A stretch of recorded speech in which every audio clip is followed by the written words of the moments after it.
How to rotate screen on iPhone. Hey guys, welcome back to this YouTube channel. Today I will show you that how can you rotate screen on iPhone. So let's get started. On this process, at first you'll have to open the control center on your iPhone. So for that you'll have to just swipe down at the top right corner.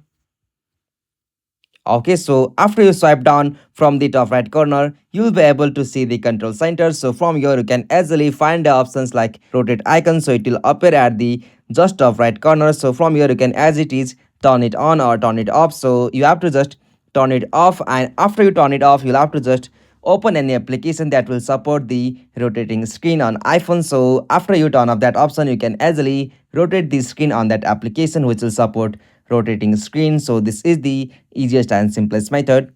Hope you found this video helpful to you, and please don't forget to subscribe our YouTube channel for more quick and short tutorial like this.